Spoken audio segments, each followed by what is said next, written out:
Welcome to the Recon Trader. In today's video, I will share with you some tactical analysis on the Bitcoin chart, and we will take a look at a possible death cross on the one-day candles. So let's get right into the weeds. Now, on the one-day candles for the Bitcoin price, we are watching a possible death cross over here with the blue line representing the 50 EMA and the green line representing the 200 EMA, which is at moving averages.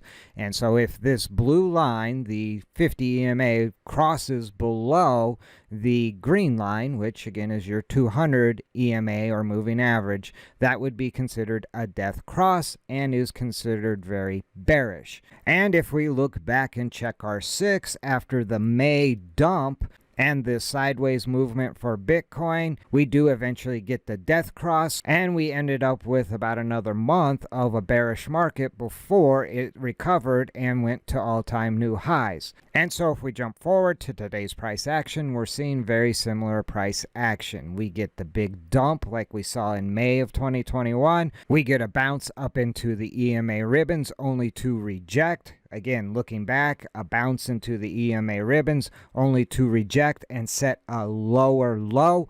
And so again, looking forward, we have rejected from that EMA ribbon and we're setting lower lows. And now we're looking at a possible death cross, much like we saw previously. So if this price action continues and we get that death cross, again, that is going to be a bearish signal, and we can anticipate a continuation of this bearish price action. Now, how long can it last? Well, with Bitcoin, you just really never know, and that's why we look to the charts. We don't make predictions as elite traders.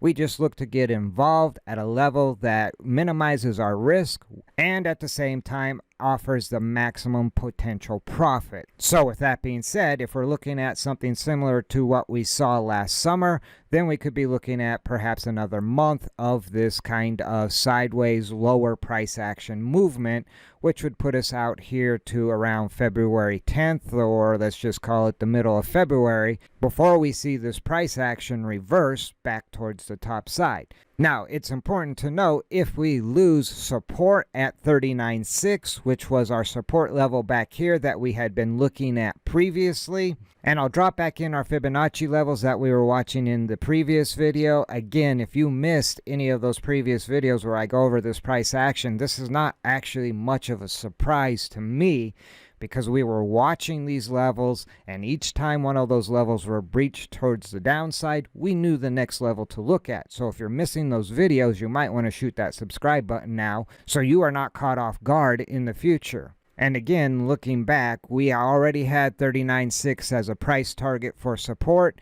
and we currently sold off but have bounced, but we hit 39.650. So within $50 of this previous level of support, we were looking at to hold. Now, if that price level of 39.6 breaks, then we could be looking at the possibility of going as low as 28.8, which would be the previous level of support after the May dump in 2021. Now, on the flip side, we could see a recovery from this level, much like we did when we hit 39.6 back here, and the price could be pressed back towards the top side. But one of the first levels Bitcoin will need to get above and hold above right now is 42,000. It has failed over the past 3 or 4 days to get above and hold and close above 42,000. Now, if we get a close above 42,000, the next level we're looking at is more than likely around 45.5, or perhaps the 618 level, which is 46,700. However, until the price actually really gets above this 50% Fibonacci level, which is going to be right around 51,000, this is going to be a key level for the price to get above. After that, we'd be looking at 53.5, which was previous resistance, turned into support back here,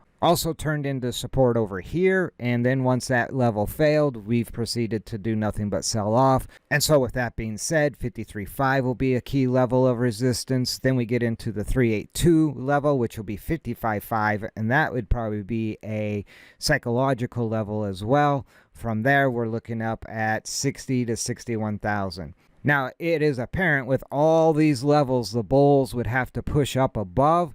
They've got their work cut out for them, and the bulls have shown basically no follow through on most of these bounces, and therefore that is why we are continuing to sell off. The bears are in full control of this market, and so in reality there's not a whole lot of resistance in front of the bears if they can break through 39.6.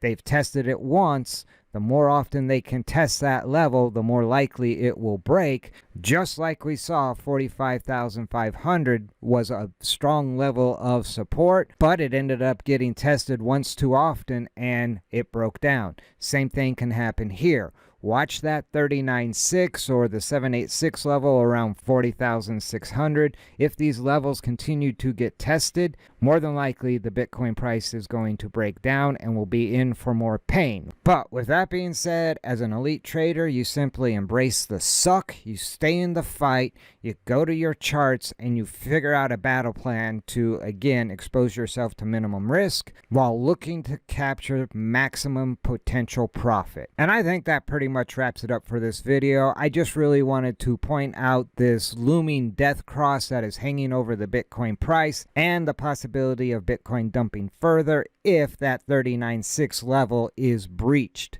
So if you want to stay up to date on the Bitcoin charts, I suggest you shoot that subscribe button, and I will continue to provide tactical analysis on the Bitcoin charts. If you like this video, do me a favor, spike a like. If you have any questions or comments, drop them in the comment section down below. And remember, never send your money into battle without first doing your recon. See you in the next video.